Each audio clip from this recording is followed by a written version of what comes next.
Welcome back to the deep dive. We sift through the sources, pull out the core stuff you need. And today, we're diving into something huge, anxiety.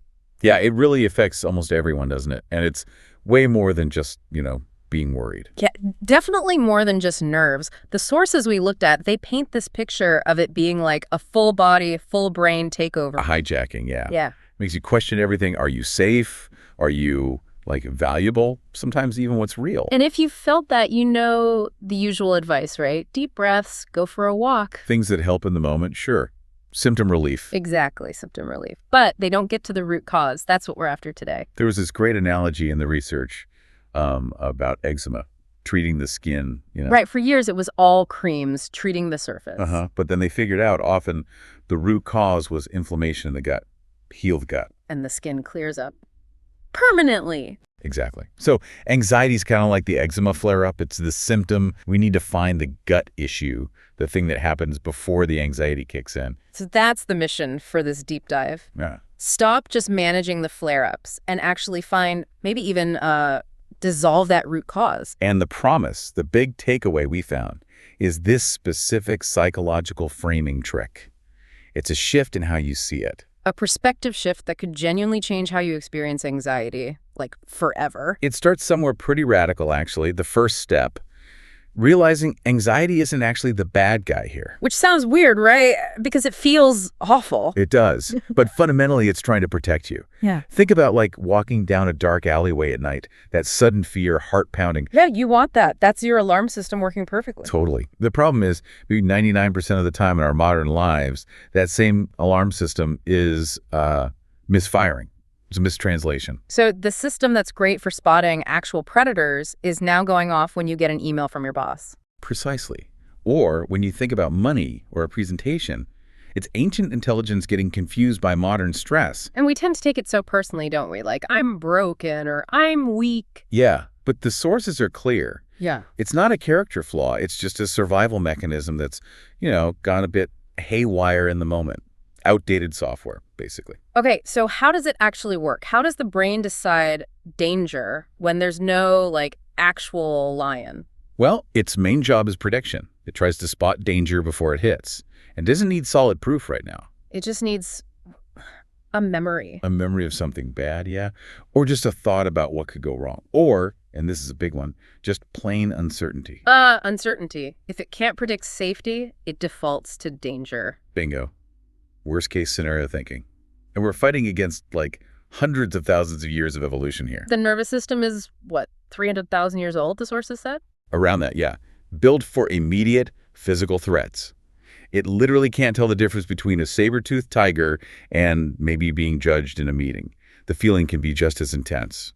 Wow. Okay, so if the wiring is that old and always screams tiger, when it's just like email, how do we even begin to manage that? How do we override it? That's where the shift comes in. We have to change who's in charge. Stop seeing anxiety as the boss, the general ordering a retreat. And start seeing it as, what, an assistant? Kind of, yeah. Yeah. Maybe a very enthusiastic, sometimes panicky assistant, but an assistant nonetheless. Okay, so this is the psychological trick we mentioned earlier. This is it. You have to start treating anxiety as a cue, not a command. A cue, not a command. Say more about that. It's just information. It's data. It's not an order you have to obey. There was that brilliant car analogy in the sources. Oh, right, the check engine light. Exactly. When that light pops on your dashboard, it's a cue, right? Hey, check this out. Yeah, you don't immediately assume the car's going to explode and, drive it into a tree. Hopefully not. You investigate.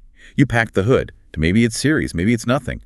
The source even mentioned someone driving for a year with the light on because it was just a faulty sensor. Right. The alarm was blaring, but the actual danger was zero. That's the absolute key difference. The typical reaction to the anxiety cue is just immediate belief. This feeling is true. I am in danger. Run. Reaction versus inquiry. Exactly. The new approach is inquiry. Pause. Get curious. Okay, alarm's going off. What could actually be going on here? Pop the hood and look around, basically. Interrupt that automatic fear cycle. Yes. And to investigate properly, you need to know where that signal is really coming from. Okay, so if it's a cue for inquiry, where do we point the flashlight? Where's the root? Almost always, it points to the past. The research is really strong on this. Most of the anxiety you feel now isn't actually about now. It's about something that happened before. Yeah, it's your brain basically saying, remember that awful thing? Let's make absolutely sure that never, ever happens again. It's a prevention system. And it gets weirdly specific, doesn't it? It's not just general worry. Super specific when you look closely, like the relationship anxiety example. Yeah. If someone cheated on you Yeah. and it caused immense pain. That the next time you start getting close to someone, bam, alarm bells. Right. Your system is screaming, danger. Remember how bad that hurt. Abort. Abort. Even if the current person is totally trustworthy. Or the business example they gave, watching someone, like an uncle, work super hard, get successful, but end up alone and resented by his kids. Uh-huh. Then you start your own ambitious project, and your brain automatically goes, oh no, success means loneliness and pain. Stop. It projects that specific past pain onto your future. Okay, but why does it feel so real? The racing heart, the breathlessness, even when logically you know you're safe? This is probably the most crucial technical piece. Your nervous system stores memory primarily in sensation, not in logic or narrative. Sensation, not logic. Wow. Okay, that changes things. It changes everything. It means that physical feeling, the racing heart, the tight chest, isn't necessarily telling you about current danger. It's signaling remembered danger. Exactly. Your body is physically preparing for an attack or a threat that it remembers from the past, or one it thinks is coming based on that memory pattern. You can tell yourself, I'm safe, logically, but your body is still gearing up for battle based on that stored sensation. But hang on, isn't there a risk there? Like, what if the threat is real now? A toxic boss, a bad situation? Are we just telling ourselves it's memory when it's actually happening? That's a really critical point. This whole framework, these questions we're about to get into, they're for anxiety rooted in discomfort, not immediate physical danger. Okay, so differentiate danger from discomfort. Right. If a bear is chasing you, listen to the 300,000-year-old system. But most modern anxiety, it's triggered by discomfort, being outside our comfort zone, fearing social judgment, uncertainty. That discomfort flips the switch on the memory of danger. These questions help you tell the difference. Got it. So those old wounds, being rejected, bullied, maybe only getting love if you performed perfectly. Those are the seeds. They created the specific anxiety programs that run today when similar situations, even mildly similar ones, pop up. Your past pain is trying to dictate your present actions through these anxiety cues. Okay. So we've identified it's likely rooted in the past, tied to a specific memory or pattern stored as sensation. Now what? What's the action plan? This is where you take control. The 4 questions. When that anxiety cue hits, that feeling starts first, take a breath. Just pause. Then start the inquiry. Okay, question 1. Question 1, what is my anxiety trying to protect me from? So straight away you're framing it as protective, not malicious. You're becoming the detective. Exactly. You're acknowledging the alarm, but not obeying the command yet.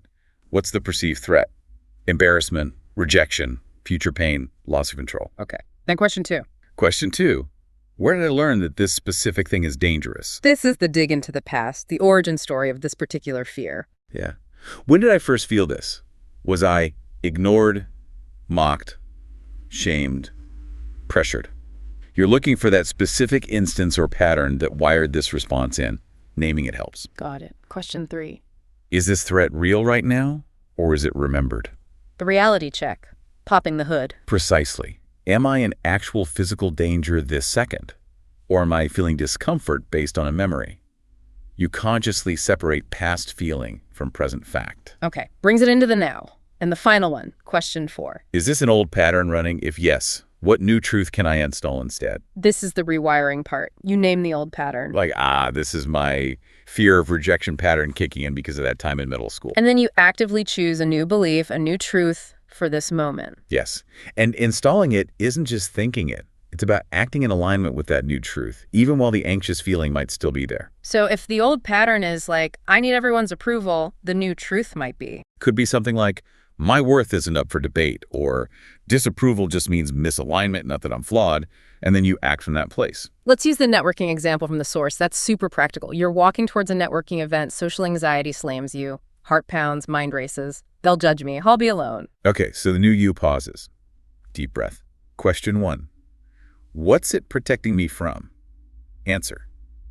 Judgment, shame, feeling like an outsider. Question 2. Where did I learn this? Answer. Maybe that time I was laughed at giving a presentation in school, or always feeling like I had to perform for approval at home. Question 3. Real danger or remembered? Answer. I'm physically safe. This feeling is intense discomfort linked to memory, not present danger. And question 4, old pattern. Yes, new truth. The source suggested, I'm not in danger, I'm just at the edge of my comfort zone. This feeling means I'm expanding. Yes. And then you walk into that room while repeating that new truth, maybe silently, maybe even whispering it. I am safe. Discomfort means growth. I'm just going to aim to meet one interesting person. You're overriding the old command by acting on the new truth, showing your nervous system, hey, that alarm, it's a false one in this situation. Exactly. You're shining a light on it. Anxiety loves the dark, the vagueness. When you name it, trace its origin, check its current validity, you take its power away, you get back in the driver's seat. This really shifts it from just coping or managing To actually mastering it. You're not just putting cream on the eczema, you're healing the gut. You're rewriting the underlying code. becoming the adult with the flashlight in the haunted house, not the scared kid. Beautifully put. And the amazing thing is, if you really follow that anxiety thread down to its root, It leads you right to the places you still need healing. exactly, those deep-seated beliefs about your worth, your lovability, your right to take up space, every anxious thought seen this way isn't an enemy anymore. It's a doorway. A doorway to the next, more expanded, freer version of yourself. It shows you exactly where the work is. So the ultimate goal isn't to never feel anxiety again. Not necessarily. It's to become someone who can feel the discomfort, feel the uncertainty, feel the fear, recognize those signals for what they are, and still keep moving forward, choosing your actions based on now, not then. That sounds like real freedom, not running from anxiety, but learning to walk alongside it, understanding its language. That's the essence of it. You know what it's saying, but you get to decide how to respond.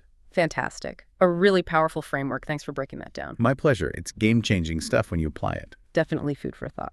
That's all for this deep dive. Thanks for joining us.